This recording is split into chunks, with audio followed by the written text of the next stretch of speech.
السلام علیکم ورحمۃ اللہ وبرکاتہ۔ ریڈیو HRDF میں آپ کا استقبال ہے۔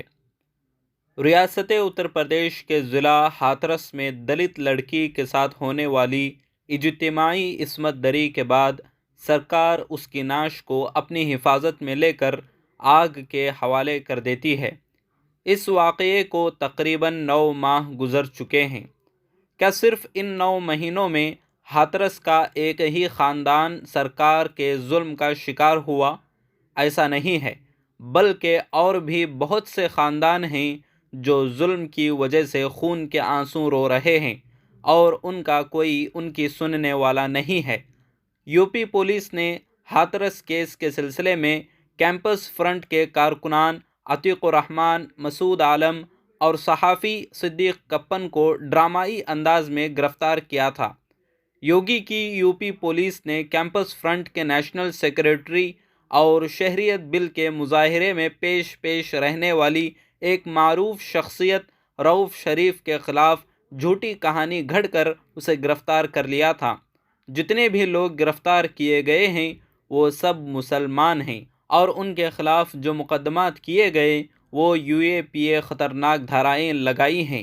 ان سب کی ایک اہم وجہ یہ بھی ہے کہ یہ سب طلباء اس تحریک کے رہنما ہیں جو حکومت کی دہشت گردی پر مسلسل سوال اٹھاتی رہی ہیں، فیشزم کی مخالفت کرتی ہیں اور حملہ آوروں کے خلاف سمجھوتا کرنے والا موقف کبھی اختیار نہیں کیا ہے۔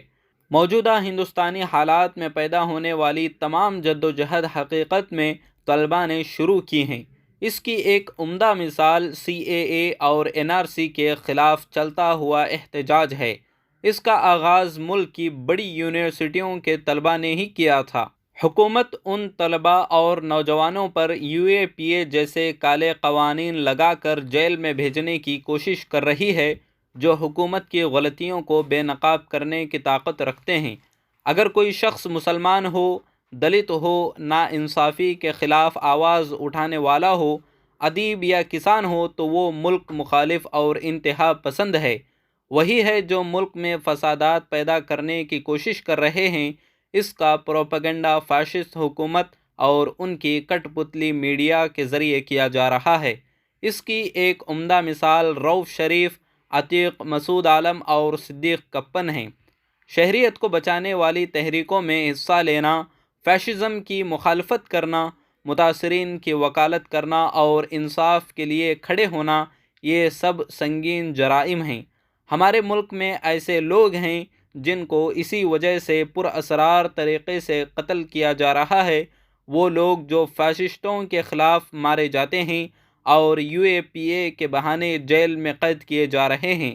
آج NIA اور ED اور UAPA جیسی تفتیشی ایجنسیوں کے کالے قوانین ہیں جو ان نوجوانوں کی تلاش میں ہیں جو حکومت کی دہشت گردی کے خلاف مزاحمت کرتے ہیں اور سوال اٹھاتے ہیں، لیکن اس سے قطع نظر کہ کتنے ہی کالے قوانین نافذ کریں یا جیل میں بند کریں، یہ ہماری امید ہے کہ نئی نوجوان نسل فیشزم سے لڑنے، سرکاری دہشت گردی کو بے نقاب کرنے، متاثرین کے لیے بولنے اور لکھنے کے لیے مزید طاقت کے ساتھ آگے آئے گی، کیونکہ یہ نسل سمجھ چکی ہے کہ اب ہمارے پاس دوسرا کوئی راستہ بھی نہیں ہے۔